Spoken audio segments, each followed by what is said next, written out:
For given number 11, determine the volume of the solid obtained by rotating the triangle with vertices 3, 2, 7, 2, and 7, 14 about A, line x equal to 12, B, line x equal to -1, and C, line y is equal to -3.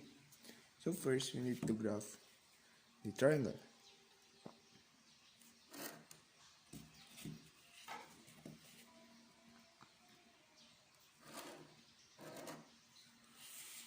So for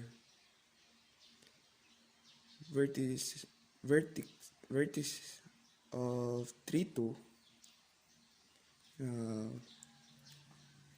1, 2, 3, 4, 5, 6, 7. 1, 2, 3, 2, 14. So we have 3, 2, and then 3, 7, 2, and then 7, 14. The triangle will be like this.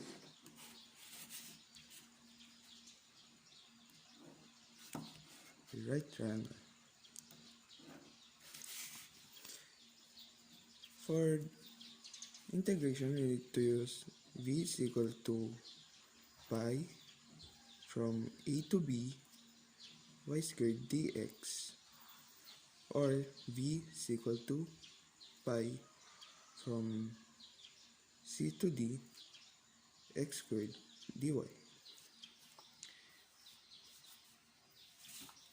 If the given line is y is equal to something, we need to use this formula. For x, we use this formula. So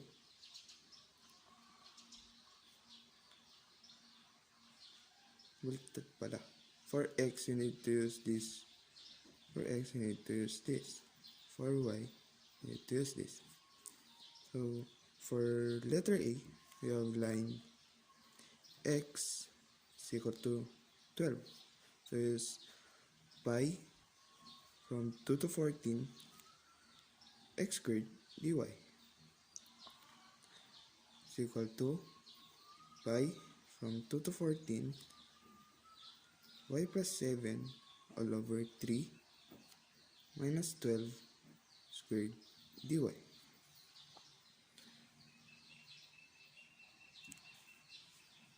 Then next is we need to simplify it as pi from 2 to 14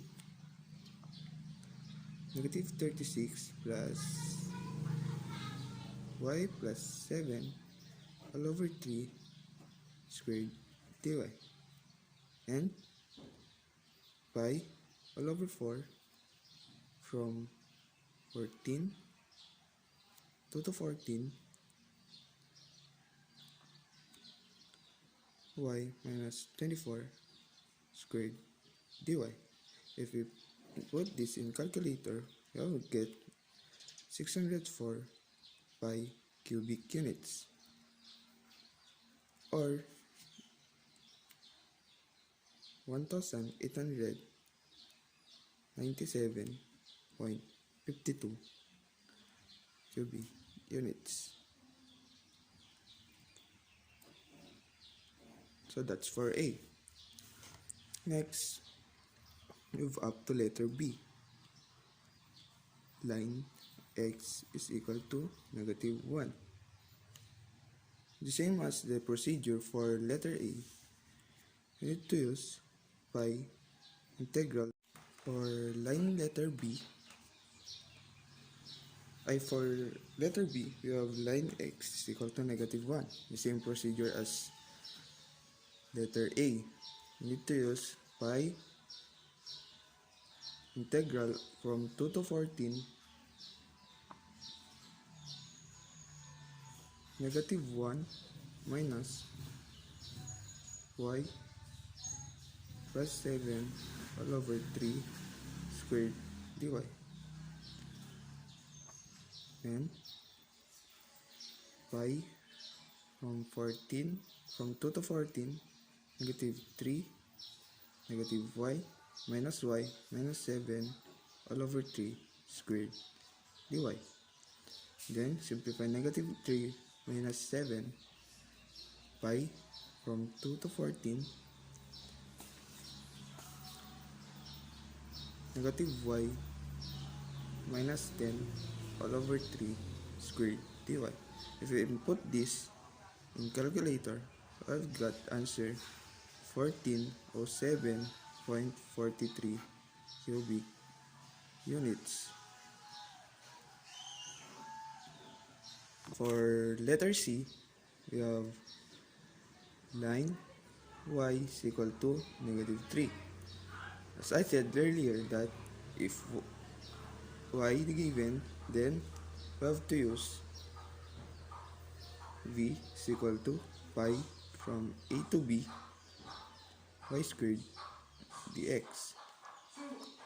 So v is equal to pi from 3 to 7 y squared, which is negative 3 minus y squared dx. Then pi from 3 to 7, negative 3 plus 7 minus 3x squared dx. Simplify negative 3 plus 7. Pi from 3 to 7, negative 3x plus 4 squared dx. If we input this in calculator, we have to get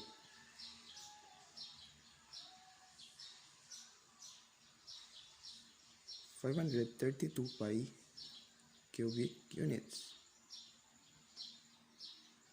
or V is equal to 1671.33 cubic units. Final answer. For given number 12, determine the volume of the solid obtained by rotating the region bounded by 2y squared plus x plus 3 is equal to 0 and x plus 3 is equal to 0 about the line A, x minus 4, B, x plus 9. So we have to graph the equation.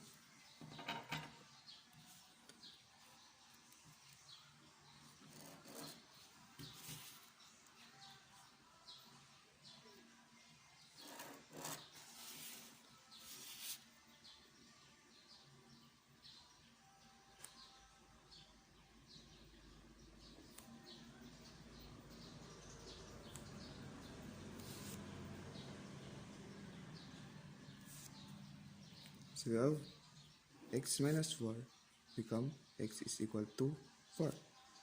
Then x plus 9 is equal to x minus 9. X is equal to negative 9.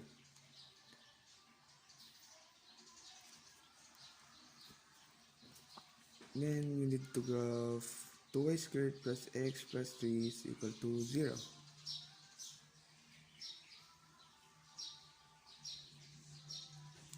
This will be negative 3. And x plus 3 is equal to x is equal to negative 3. Now we need to graph 2y squared plus x plus 3 is equal to 0, or it will become 2y squared plus x plus 3 is equal to 0. 2y squared is equal to negative x minus 3. Divide both sides by 2. Y squared is equal to negative x minus 3 all over 2. And squared it to cancel the exponent. So it would become square root of negative x minus 3 all over 2. For the graph, it should be 5, then negative 5. Yeah.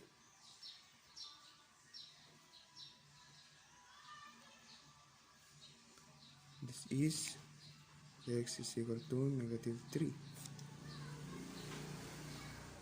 This is x is equal to negative 9.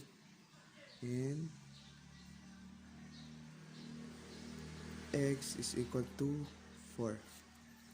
For the integration, I need to use the formula of v is equal to integral from a to b pi r squared minus r squared dx. v is equal to from negative 5 to negative 3 pi r squared minus r squared dx. So for letter A, you have the line x minus 4. So it would become x is equal to 4. Then substitute the value of pi integral from negative 5 to negative 3 pi r squared negative r squared dx. So it become integral from negative 5 to negative 3 pi x minus 4 minus square root of negative x minus 3 all over 2 squared dx. If we input this in the calculator, you have to get 476.06 cubic units. That's the answer. For letter B, the same procedure. For x plus 9, it would become x is equal to negative 9. Then, from negative 5 to negative 3 pi r squared minus r squared dx. From negative 5 to negative 3 pi x plus 9 minus square root of negative x minus 3 2 squared dx. From here, we can cancel this. From negative 5 to negative 3 pi x plus 9 minus negative x minus 3 all over 2 dx.